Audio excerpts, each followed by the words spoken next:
and welcome to Last Time Studios.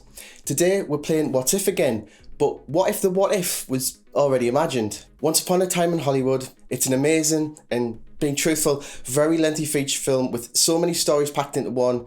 It's one of those where you can rewatch it and get something new every time. With of course a special mention to the Bruce Lee controversy contained within the film. But let's get straight into what might be one of the best retellings ever told. It's what we all would have wanted to happen, what should have happened, if we're all honest. So let's get started with the unfortunate reality. It's 1969 and Sharon Tate's an aspiring actress. She's 26 years old and 8.5 months pregnant, so heavily pregnant, almost full term. She's not long gotten back to her home from dining out with her friends, and she returns to her house with all of her friends about 10:30 p.m. She was also married to the famous, well, now infamous director, Roman Polanski. It's early August and it's late into summertime. Charles Manson is infamous in his own right, so presuming you've already heard of him, let's carry on. Charles Manson is peak influence and he can get his followers to literally do anything that he wants, anything within his bidding. He instructs his followers to do the absolutely unthinkable.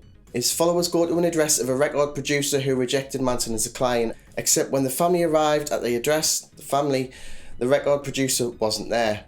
The home was now rented by Sharon and Roman. Susan Atkins, who was one of the Manson Cult members, said in an interview that she recalls one of the members' text stating, "I'm the devil and I'm here to do the devil's business." The Manson family cult enters the house and shortly after midnight, the terrible outcome is that they kill Sharon and her friends in an absolutely horrendous, brutal and callous manner. There's a massive information documented online about the case, so if you want anything more in depth or even the conspiracies, it's all at your fingertips here on YouTube. In any case, let's press on. Sadly, Sharon Tate's somewhat inseparably linked to a murder, and that leads to the question of why. Yeah, before we look at the what if, let's look at the why. It seems really obvious why the story should be retold, right? But what's really behind the retelling? Quentin Tarantino speaks about the subject in the retelling on an interview from the Jess Cagle show. He goes on to explain that he saw The Wrecking Crew in 1969, in which Sharon Tate had a lead role, and had the really distinct memory of having a childhood crush on Sharon and the role in the film she played as a clumsy klutz. He recalls what seems a really fond memory of looking at the poster in the theatre after watching the movie, pointing out her image and linking it to her name. Quentin Tarantino only found out many years later that she was actually murdered.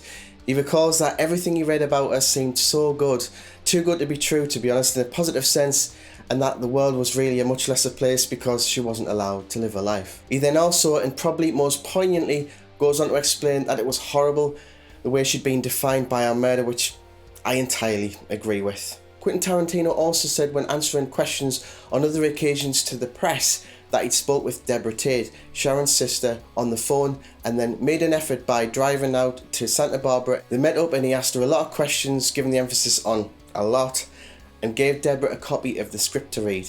He also made a point of saying that nobody else had the script given to them at this point, and she was the only person allowed to physically keep a copy in her hands. They obviously had a lot to talk about, and he ended up staying another night and spoke to her again the next day. Deborah Tate initially was dead set against the film. She called it tacky and exploitative and was vehemently, that is strongly, opposed to it. Deborah Tate also said that the murder of her sister is in fact what made Manson famous, and had he not killed Sharon, he would still be an anonymous criminal. After Quentin explained his vision to Deborah and she'd read the script, despite a strong opposition initially, she agreed. And it's fair to say, initially maybe it was a bit of a misunderstanding, but being face to face with Quentin seems to have ironed things out. Deborah Tate even ended up lending some of the jewellery that Sharon wore to Margot Robbie, who plays Sharon in the film. To summarise it all, Quentin said that because of the film, she's no longer defined by her status as being a murder victim. After watching the film, I completely understand and agree with his sentiments. Subverting the course of history and entirely changing the outcome of the events here is without a doubt the film's most impactful and pivotal moment. And here we go now into the last and most important explanation, the what if. We begin in the latter section of Once Upon a Time in Hollywood, where we pick up at the point where Sharon and her friends had returned home after dining in the restaurant. Some of this reiteration skips a lot of the minor details picked up earlier on in the film, presuming you've already watched it. If you haven't, watch it right now.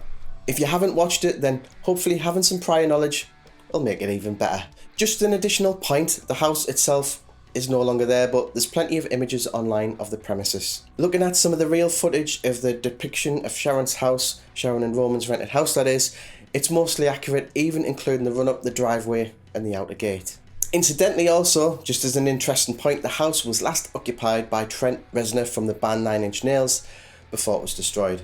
Just to go on to explain some of the actors on screen in relation to the real life members of the Manson family, the 4 members of the Manson family that committed the murders were Charles Tex Watson, who was played by Austin Butler, Susan Sadie Atkins, who was played by Mickey Madsen, that's the girl with the dark hair, Patricia Katie Kenwinkle, played by Madison Beatty, that's the red-haired girl, and Linda Flowerchild Kasabian, she's the one played by Maya Hawke, the one who runs away in the retelling. So I'll refer to them here in the way they were referred to normally by their nicknames: Tex, Sadie, Katie and Flowerchild. So back to the retelling. They all get comfortable and settle in for the night. We see a car noisily spluttering and arriving at the end of a driveway which leads to Sharon's house. Rick Dalton hears the noise, he storms out of his house as he lives nearby. He shouts at them angrily to leave the area. The occupants of the car say they're a little lost, they're going to turn around. Rick's having none of it, and he tells them to take this mechanical asshole, referring to the car, and get off the fucking street. After banging on the car and throwing a flurry of insults, they reversed down the road. The driver, Tex, reiterates the plan to the passengers, saying Manson's plan was to kill everyone in the house. They laugh and realise who was just shouting at them. It was Rick Dalton, who they remembered watching on TV years ago. They then go ahead and press on and talk about the plan on killing all of the residents as per Manson's instructions, but this time with the most important exception, that due to the conversation, or rather argument they just had, that they go to Dalton's house and kill him instead, as they want to reiterate the violence he's portrayed on screen following their verbal altercation. At this point, we're really far away from the reality of what took place on that night. What's also important to remember is that Rick Dalton and Cliff Booth and their involvement in this story is entirely fictional. They weren't neighbours to Roman and Sharon at all. Cliff was based on a legendary stuntman, Hal Needham. He was also inspired by Gary Kent, a stuntman for a film made at the Spawn Ranch. Tarantino also said that Cliff was inspired by a real stuntman who was the closest equivalent to Stuntman Mike, Kurt Russell from Death Proof. Rick Dalton isn't based on any one person, he's a mix of Hollywood actors with various 50s and 60s actors, leading actors that is, forming a sort of has-been side. Back to the story, one of the 4 members, Flowerchild, goes back to the car saying she's forgot a knife. And she gets in the car and bottles it. She escapes the scene with the car, leaving the driver and the other 2 passengers without any means of escape. We cut to Cliff Booth talking to his dog.